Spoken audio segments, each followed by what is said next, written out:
मीनाक्षी भट्टाचार्य साडे नाल जुड़ रहे हैं, सीनियर पत्रकार ने। मीनाक्षी, किस तरह देख रहे हो ये रिजल्ट्स ਜਿਹੜੇ आ रहे ने? वैस्ट बंगाल खास तौर ਤੇ ਤੁਹਾਡਾ ਵੀ ਤੇ ਸਾਡਾ ਵੀ सेंटर ऑफ अट्रैक्शन इस वेले, क्योंकि दीदी ने बाहर आके कह दिता है कि मैनू भरोसा नहीं इलेक्शन कमीशन के तरीकों ते, मैनू लगता है कि गड़बड़ हो रही है। इस बार चुनाव बहुत महत्वपूर्ण रहा, बहुत आश्चर्यजनक रहा, क्योंकि इस बार चुनाव का प्रभार पूरा अमित शाह जी ने ले रखा है और उन्होंने ठान लिया कि इस बार भाजपा सरकार बना के ही रहेगी। और फिलहाल अभी तक जो परिस्थिति हमको नजर आ रही है, भाजपा सरकार बनाएगी ही बनाएगी। बेशक ममता बनर्जी अपने सीट भवानीपुर से जीत जाए, लेकिन सरकार बनाने के लिए काबिल अभी तक नहीं देख पा रही है। फिलहाल कुछ समय पहले, कुछ मिनटें पहले अभी ममता बनर्जी ने अपना कार्यकर्ता को संबोधन करते हुए कहा कि आप बने रहिए और हमें अभी भी उम्मीद है। देखा जाए क्या होता है। इस बार चुनाव कमीशन और अमित शाह जी स्वराष्ट्र मंत्री जो अपना जोर शोर से लगे हुए हैं, तो अभी तक तो फिलहाल वही नतीजा है। मीनाक्षी जी, अभी तक जिस तरह के बयान इस वक्त ममता बनर्जी ने दिया है, पहला स्टेटमेंट उन्होंने दिया और इलेक्शन कमीशन पे सवाल उठा दिया और कह दिया कि हमारे साथ गड़बड़ हो रही है, इसे किस तरह से रीड करें? क्योंकि आने वाले जो भी रिजल्ट कंक्लूजन की तरफ पहुंचता है, उसके बाद के हालात को लेकर चिंता अभी से बढ़नी शुरू हो जाती है। देखिए, जो भी होगा चुनाव कमीशन, चाहे कोर्ट हो, कुछ भी हो, चुनाव कमीशन सर्वश्रेष्ठ बात बोलते हैं और उसको मानना ही पड़ेगा, चाहे वो कैसे करे, चाहे वो जैसे भी वो मैनेज कर रहे हैं। और आखिर में जो उनका फैसला होगा वो मानना ही पड़ेगा, क्योंकि कोर्ट में भी जाके कोई फायदा नहीं होगा।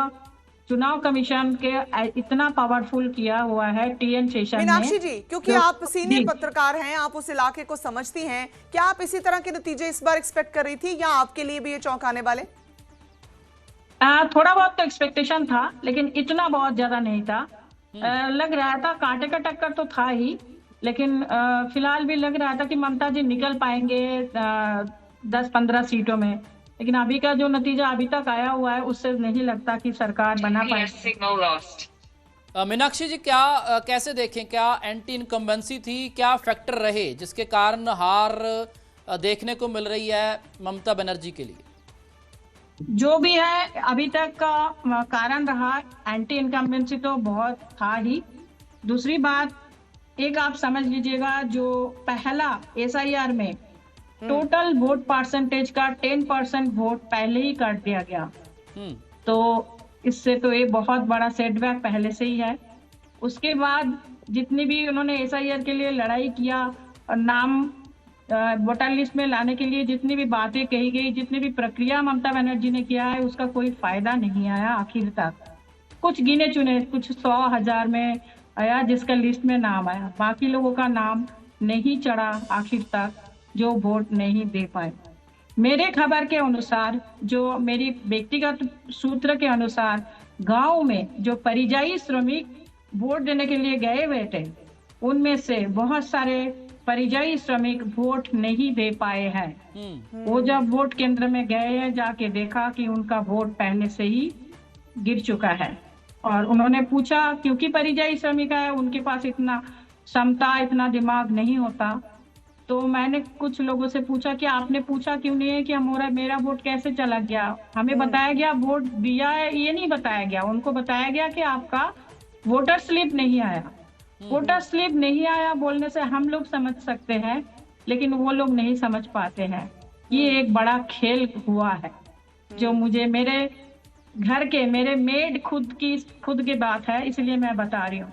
और ऐसे मैंने पता किया कि बहुत सारे परिजाई श्रमिक का वोट इस तरह से पहले से ही डाल गया। जो बात आप कह रही हैं वो तो अब ममता बनर्जी भी यही बोल रही थी, तो फिर आपकी बात, यानी आपका फील्ड का रिसर्च और ममता बनर्जी के खदशे, वो तो सच थे। मैं ममता बनर्जी के बिहाफ पे मैं कुछ नहीं बोल पाऊंगी, क्योंकि उनका सोर्स अलग है। उनका वो मुख्यमंत्री रही है, वो एक बड़ा लीडर है, उनका सोर्स अलग है। मेरा सोर्स, मैं अपना पर्सनल सोर्सेस से बात कर रही हूँ। बाकी एजम्पशन हमारे दर्शक बताएंगे, आप बताएंगे। मीनाक्षी जी, ये फैक्ट है। एक सवाल और है कि हिंसा बहुत बार होती रही है वेस्ट बंगाल में, तो इस बार कितना अंतर रहा हिंसा को लेकर खासकर? हाँ, ये बात तो बिल्कुल सही है, हिंसा बहुत कम हुआ है।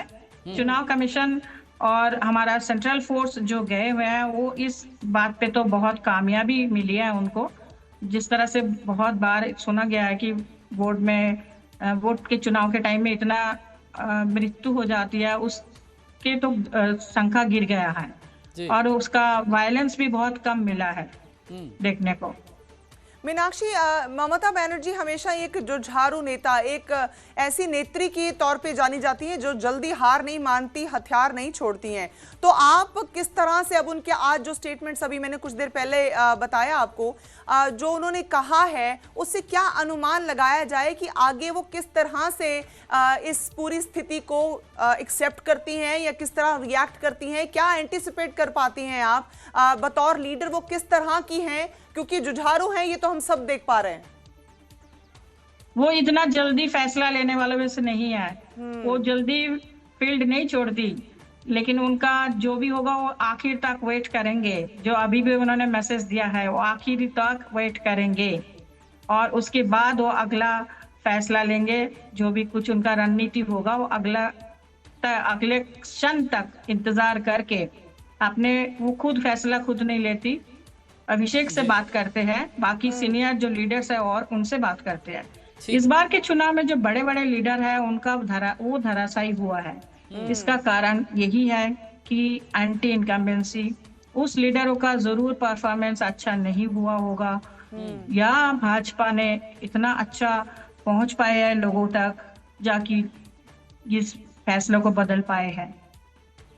इसका बड़ा एक नतीजा ये है जो अभय के माँ, जिसके लिए पूरी लड़ाई लड़ी लेफ्ट ने, अगर उस बेटी की बॉडी को लेफ्ट के मीनाक्षी और कलतान ना रोका होता उस गाड़ी को, तो ये मुद्दा बाहर ही नहीं आता। सही, यानी सेंटिमेंटल इश्यूज भी थे और लॉ एंड ऑर्डर की परिस्थितियां भी थी, जो तमाम चीजें अब इस वक्त दिख रहा है कि ममता बनर्जी को, उनकी सरकार को, उनकी पार्टी को ले डूब रही हैं।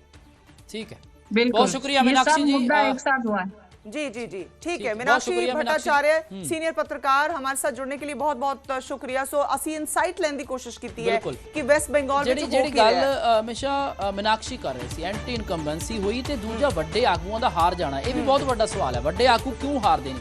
ਜਦੋਂ ਉਹਨਾਂ ਦੀ ਪਰਫਾਰਮੈਂਸ ਪ੍ਰੋਪਰ ਨਹੀਂ ਰਹਿੰਦੀ, ਜਿਹੜੀ ਜਨਤਾ ਉਹਨਾਂ ਤੋਂ ਉਮੀਦ ਰੱਖਦੀ ਹੈ, ਜਦੋਂ ਉਮੀਦਾਂ ਤੇ ਪੂਰਾ ਨਹੀਂ ਉਤਰਦੇ, ਕਿਉਂਕਿ ਨਤੀਜੇ ਜਿਹੜੇ ਨੇ ਇਸੇ ਕਰਕੇ ਇਸ ਵਾਰ ਬਦਲੇ ਹੋਏ ਨਜ਼ਰ ਆ ਰਹੇ ਨੇ। ਤੇ ਮਮਤਾ ਕਹਿ ਰਹੀ ਹੈ ਕਿ ਇਲੈਕਸ਼ਨ ਕਮਿਸ਼ਨ ਨਤੀਜੇ ਬਦਲ ਰਿਹਾ ਹੈ।